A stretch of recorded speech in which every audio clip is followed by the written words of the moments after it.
So hello everyone and welcome to all. This is Chris Tamil back with the second part of our series of World War One.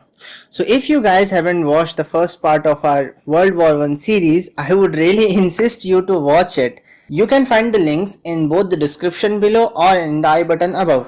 And if you have already watched the first video, then congrats, you are eligible to watch this video as well. In this video, we are going to start with a short recap of the first part and then going to start with the second part. So, the World War I started in July 28, 1914 with two major teams. On one side was the Austrian-Hungary, who were supported by Germans who wanted to avenge the death of their prince, while on the other side was Serbia, who were accused for the death of the prince and were supported by Russia due to the Slavic people who were common to both countries of Russia and Serbia. Then we talked about how the four main regions had a direct part in the First World War, and from this the video ended with the declaration of the war. In this video, we are going to talk about some of the events that led to the end of the First World War.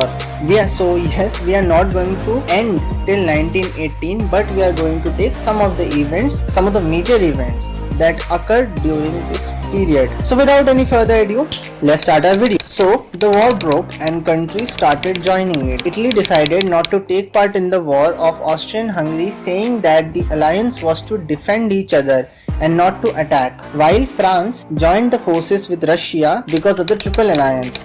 Now if you see in the map, you can clearly see that Germany on one side of right hand side has Russia and on the left hand side has France. So Germany had wars on both borders. So now Germany decided to go defensive with Russia and to attack the France first. Now you may ask, why did Germany did that? So the answer is quite simple. It is actually based on the political history of Germany and France, as in 1872 the German government defeated the France once and took its land, which is now the German Empire. So the idea was quite simple, to be defensive against Russia and to attack the France. The Germany decided to make a surprise attack on France by coming from the Belgium. This plan was known as the Schlieffen Plan, but Belgium refused to allow the convoy passage request of German soldiers and insisted on being neutral in this war. This upset the German officials, and as the Belgium was a weak nation, Germany declared war on Belgium as well. Britain joined the war because of their alliance with Belgium, which was to remain neutral, and sent troops to help France in the fight as well. Meanwhile, Japanese Empire were upset from German Empire because the German Empire took control over highlands in Japan. So Japan decided to attack the German colonies in China and South Pacific Sea. Meanwhile, Ottoman Empire, due to the rivalry against Russia, supported Germany and Austrian-Hungary. Now, if you see, it seems like Germany is on the losing side, as numbers are strong against them, as almost all the countries are against Germany, Austrian-Hungary and Ottoman Empire.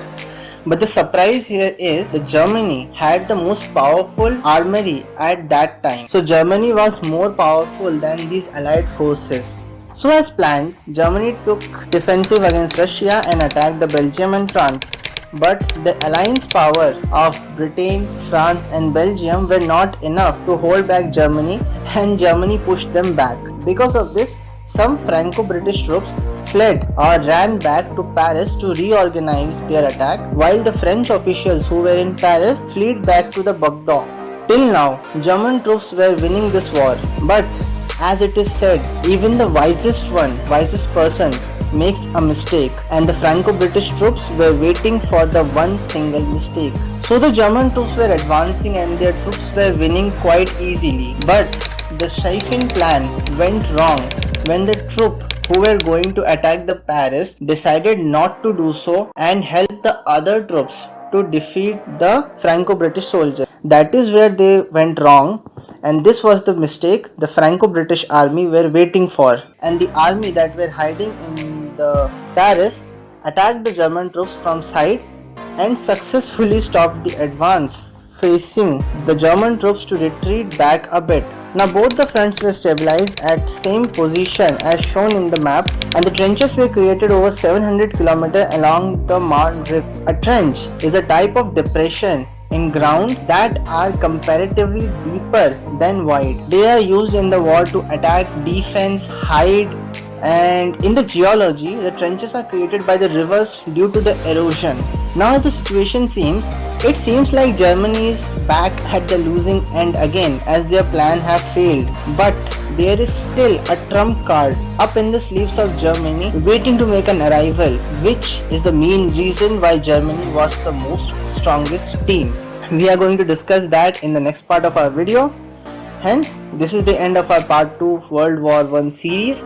Hope you enjoyed this video. I know these incidents are a bit confusing and I can't agree less. But I request you guys to stick with us till the end as well, trying to give our best to help you understand these concepts. So thank you everyone. Be sure to subscribe our channel. If you guys liked our video or work, then be sure to hit that like button and turn on the notification as well, so that you can be notified when the next video of our series will come. You can also comment us to give us any suggestions over a new topic or any upgrade we can do in our video as well. You guys can also share these videos to your friends to help us increase our reach, because we are not getting that. So thank you friends, this is Chris Cross Tamil, over and out.